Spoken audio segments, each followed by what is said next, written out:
Greetings and welcome, friends. We are in section 2.6, Big Ideas Geometry textbook, and we are proving geometric relationships.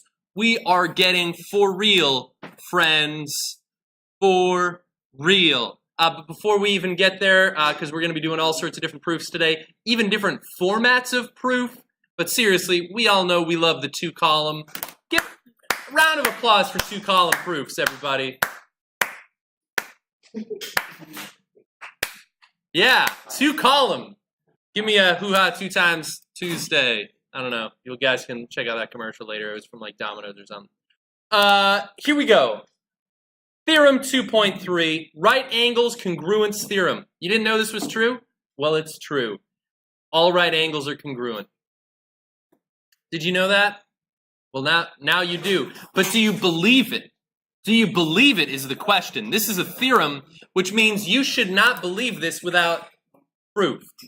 So our skepticism is currently overbearing, and we're like, I don't know. Are they? Are they? Do you think so? I think so. Let's find out. Example 1, it claims that we're going to prove it. All right. Oh, wait, we're going to prove it? Oh, man, this just got interesting. All right, it says use the given flowchart proof. Okay, this is new. To write a 2-column proof. Okay, so I know how to do that. So flowchart proofs, we're going to see what those look like. Of the right angles congruence theorem. Theorem. All right, so it says given angle 1 and angle 2 are right angles. Here's 2 arbitrary right angles. Notice, Isaiah, they've got them like off kilter from one another. They're trying to think of like the most random right angles you've ever seen. Okay, so they didn't want them to be necessarily like side by side as a linear pair. They were just like, let's think of the most crazy right angles. Look at this guy. He's crazy. He's all like, look at this. I done rotated myself. All right, so I trust that if I can prove it for these 2 angles, that all right angles will be congruent. So here we go. Here's the flowchart proof. I'm trying to prove that angle 1.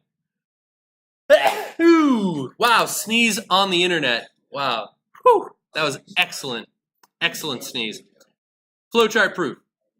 I'm trying to prove these 2 angles are congruent based only on the fact that I know that they're right angles. So here's a flowchart proof. Angle 1 and angle 2 are right angles. Reason given. Go down. Next. The measures of each of those are 90 degrees. Def of right angle. Makes sense. Transitive property of equality. They're saying that measure of angle 1 is equal to measure of angle 2. I see it. And if their measures are equal, their angles are congruent. Def of com. All right, so like they've got this little flow chart here. Let's see if I can convert the flow into a column. A 2-column proof. Let's see. Man, my lines are so much better when I use the ruler. Let's see. Statement. So you guys are filling this in. This is great. And reasons. All right, here we go. Here we go. Let's see. Let's start with a given. Angle 1 and angle 2 are right angles.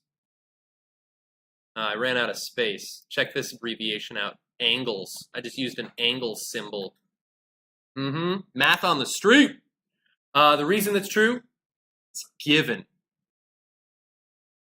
That was assumed to be true when we started. Okay, so 2 columns. I got this. Let's see. Then we have a couple statements. These are 2 separate statements with the same reason. The measure of angle 1 is equal to 90 degrees. Remember, the angle and its measure are different. The angle is the image. The measure is a number representing its size.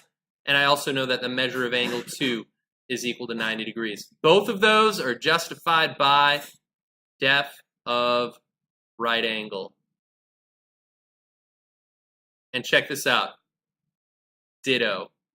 What? Did you just see that? Man, I'm so going to get fired. My math department's going to have like some sort of mutiny over this. Technically, you could ditto like all of those words, but look at this, guys. I'm an efficiently lazy person. Ditto. All right? You're tracking this. You're tracking this. Let's see. Now we're claiming that transitive property of equality applies, and I could say that measure of angle 1 is equal to measure of angle 2. Trans prop equal. All right. Do we believe that, though? Do you believe it? Well, measure of angle 1 is equal to 90, and 90 is equal to measure of angle 2. Therefore, they will equal one another. The beginning of the train and the caboose. I like it. All right, I believe it. I believe it. Transitive property of equality. Technically, substitution property can also apply here, but they kind of made a choice for us. We'll commit. And lastly, if their measures are equal, the angles are congruent. Reason, def of Kong. He's my favorite right there. I feel like congruence, like CE ending, I feel like that could be a good middle name for someone. Yeah. Yeah. Everett Congruence Waddy. I don't know. I think it's a male name, maybe. I don't know. I could see that. Okay, let's check out another problem. Congruence. We'll do this one. I like this one. I don't think I gave this one to you. But I just want to fill in the blank because this looks great. I'm excited about this one. It's not on the packet. You can just follow along. See, copy and complete the flowchart proof, then write a 2-column proof. I might skip this. Let's just fill in the blank. I'm just going to use this for what it will benefit me. Let's see, given AB is perpendicular, that's what the upside down cap T represents, to BC. AB, BC, perpendicular. And DC is perpendicular to BC. DC and BC perpendicular. It's already labeled. They got my given information representing. They said definition of perpendicular lines. What do you guys think will be true? I'm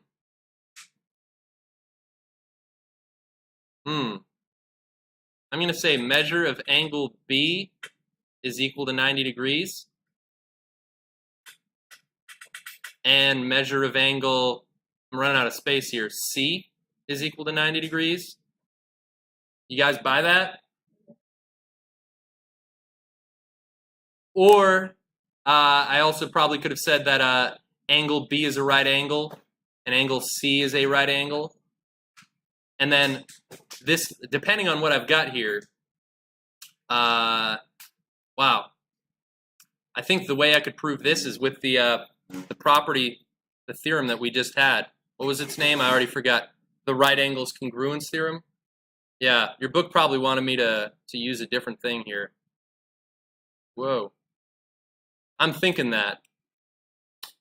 If I went this route, if I said their measures are 90 degrees, then I could have said, I would have needed a middle step. You're right. I would have then said measure of angle B is equal to measure of angle C. Yeah. By transitive property or substitution, and then by def of Kong, I would have done this. Your book, however, I believe, is suggesting an alternative route where they would have said angle B is a right angle. And similarly for angle C, I'm thinking. Right? I think that would make sense. Let's see, angle C ditto is a right angle. And then what would my new reason be? That would be the new thing that we had just proven moments ago. The right angles congruence. Right angle congruence theorem. So yeah, so I was actually originally taking a route, kind of re-walking the entire path over here. When I can, once I know a theorem's true, I should just start using it, man. It's really what I should do, right? So I did it in an extra step. But I'm not going to do the 2-column proof on this one. I'm not too worried about that. Let's see. Ooh, here you go. You guys called for it, and you got it. You got some more theorems. I know you guys love the theorems. Kids these days, am I right? Like you teenagers, you're just like, man, I could just study theorems all day. I'm like, guys, slow down. Don't worry. We got a whole course for this. Yeah, theorems. Let's see. How about this? You guys already got this on your notes. Congruent supplements theorem. It says if two angles are supplementary to the same angle, or to congruent angles, then they are congruent. All right, here according to this diagram, if angle 1 and angle 2 are supplementary, so these guys sup, and angle 3 and angle 2 are supplementary, sup, then angle 1 is going to be congruent to angle 3. You guys buy that? I think that makes sense. Yeah, they're both supplementary to the same thing, therefore they must be congruent to each other, right? I could kind of think about it as like, if this one plus that is 180, and this one plus that is 180, then this one and this one must be the same amount. If they add to another measurement to equal 180, there's only one number that I could add to angle 2's measure that would equal 180. Yeah, it makes sense. So congruent supplements theorem looks like, ooh, we might even get to do a proof of this, friends. We might. And let's see, congruent complements theorem. Similar idea, different angle measure. If two angles are complementary to the same angle or to congruent angles, then they are congruent. So it says angles 4 and 5 are complementary, angles 6 and 5 are complementary, therefore this guy and this guy are going to be congruent to each other. That's the only way. Because there's only one number I could add to angle 5's measure that will equal 90 degrees. They're going to have to be the same. Right? You guys believe it. But maybe you don't. And in that case, my friends, we're going to do a proof. Just like you've always wanted. Let's see, there's my scroll bar. Let's see, for you skeptics out there that don't believe that the case of the congruent supplements theorem, look out. And we're going to try a flowchart proof at that. It's going to be good. So let's see, so here I've got my diagram, I've got my given, I've got my reason. No, I don't have that, but now I do. Right, I've got the thing I'm trying to prove. So it says use the given two-column proof. I just gave that to us to write a flowchart proof that proves that two angles supplementary to the same angle are congruent. Okay, so it says given angle 1 and angle 2 are supplementary. Got it. Angle 3 and angle 2 are supplementary. Got it. Prove angle 1 is congruent to angle 3. Let's scroll down and see what their two-column proof said. They said the given information, not surprised. They then used def of sup and said that these two add up to 180, these two add up to 180.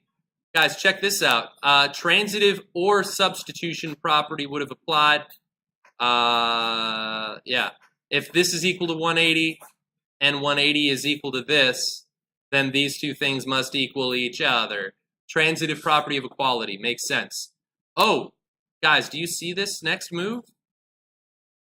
This guy and this guy were the same thing. So if I was to subtract the measure of angle 2 from both sides, do you think so? Then subtraction property of equality, I could have eliminated that guy, and I get measure of angle 1 equals measure of angle 3. If the measures are equal, then the angles are congruent. Def of Cong coming in, closing that fight. I like it. All right, so flowchart proof. These things are new to us. That's okay. We'll try to write this. Okay, so notice that we've got kind of like multiple starting point, multiple givens, and multiple things here. So let's see. I'm going to say, here we go. Angle 1 and angle 2 are sup. All right, you guys tracking this? You writing this down? The reason that's true is given. That then led me to conclude that the measure of angle 1 plus the measure of angle 2 was 180. All right, the reasons those were true, this was, there we go, given. And this was def of sup. Now this is where you'll I don't know, maybe you guys will buy into the idea of these flowcharts. Another given that I'll start down here is angle 3 and angle 2 are sup, which led to me saying that those things add up to 180.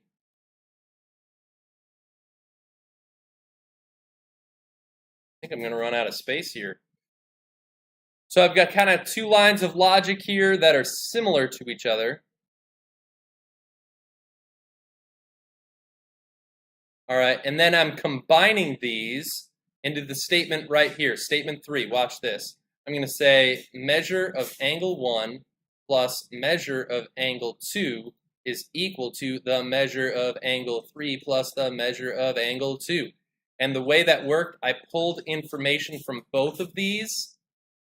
So notice the flowchart proof, it kind of tracks like that. And the reason that was true was trans prop. You also could have used substitution. I'm fine with either. Okay? In this case, they committed to transitive property. Okay, once I had that, now I've kind of brought my two lines of thought into one. Now we ended up saying what? Measure of angle 1 was equal to the measure of angle 3. And from there we said angle 1 was congruent to angle 3.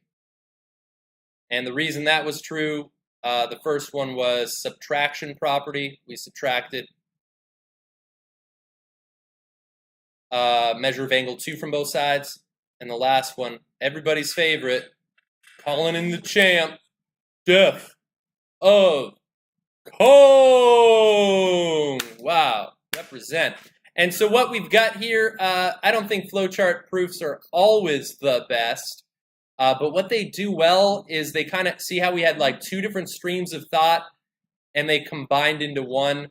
The flowchart proof allows us to kind of coordinate those things as such, so that way we kind of see where our thoughts are coming together. I've been using kind of like my little blue arrows to pull thoughts together when I've got multiple steps combining into an individual thought.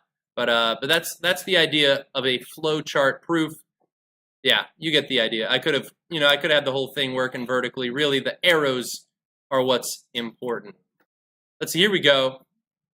Oh man, I love these ones, guys. LPP. Yeah, you know me. Linear pairs are supplementary. Here we go. We'll know this affectionately as LPP. Oh yeah, LPP. Yeah, absolutely. Linear pair postulate. The fact that it's a postulate suggests what? We believe it without proof. That's right. So LPP, if two angles form a linear pair, then they are supplementary. And let's see, angle 1 and angle 2 form a linear pair, so angle 1 and angle 2 are supplementary, and the measure of angle 1 plus the measure of angle 2 is 180 degrees. That makes sense. It just makes sense. I take it for granted. It makes sense. And oh, I love this. VAT, man, seriously, the rest of the math department, they're not going to be fans of this. They're going to want you to write this out. Telling you what, I'm teaching you the math on the street. When you guys are proving vertical angles theorem, right? And you're just like using it when you're at the post office or when you're like at the park, right? You're going to call it VAT. I know what you kids say. When you're texting your friends and you're like, hey, how about that VAT? And they'll be like, yeah, you're right. Like that's the way we talk about it. So VAT, it's fine with me. Vertical angles theorem, congruence theorem if you want. I just call it VAT. Vertical angles are congruent. All right, so for instance, angle 1 and angle 3 are congruent, and angle 2 and angle 4 are congruent. Remember vertical angles? They got the VA thing going on there. They're two pairs of opposite rays. You guys got this. And it looks like we have the privilege of proving vertical angles congruence theorem. Okay. All right, here we go. We've got this problem coming at us. This might have to be our last example. I don't know. Might have to be. We'll at least see a paragraph proof. I guess that's pretty good. Look at this. Wow. Look at, we got like runways here. Yeah, when you're like, yeah, you got to use VAT if you're going to be a pilot. Oh, yes. And let's see. Here it says, use the given paragraph proof to write a two-column proof, Right, Alyssa? That's what you're writing your friends right now. I know. You're like, you got to check this out. Mr. Waddy's going to post this video in like half an hour. It's going to be amazing. And to prove the vertical angles congruence theorem. All right?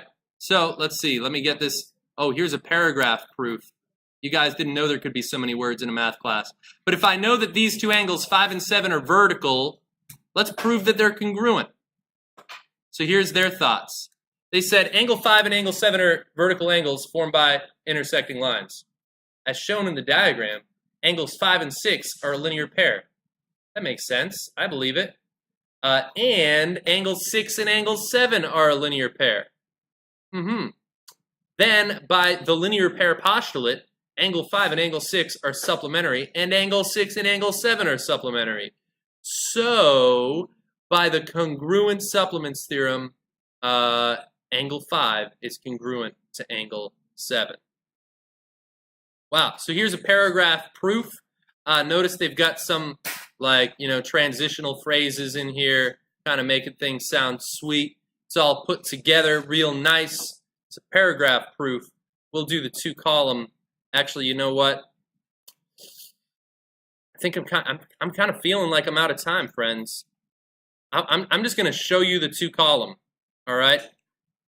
And we'll walk through it. I'll save my time by not having to write it down. And you guys are good at 2 columns, right? You guys were born and raised doing 2-column proofs. Here we go. So let's see. So we've got our given information. We've got the fact that these 2 pairs were linear pairs by definition of linear pair. We've got the fact that linear pair postulate telling me that those pairs are now supplementary to one another. And if they are supplementary, then they're supplementary to the same angle, angle 6. Therefore, angles 5 and 7 must be congruent to each other by the congruent supplements theorem, which we already proved, right? So I can prove it. And now what did I just prove? I just proved the vertical angles theorem, which means in future examples, vertical angles are going to be congruent. And my reason is the VAT. I don't have to reprove myself every time. I can just reference, guys, remember that time we did that math problem? You can go check out the hyperlink on Waddy Math. That's right. You could go see that for yourself. Things just got real. Thanks for watching, Internet friends. Bye-bye.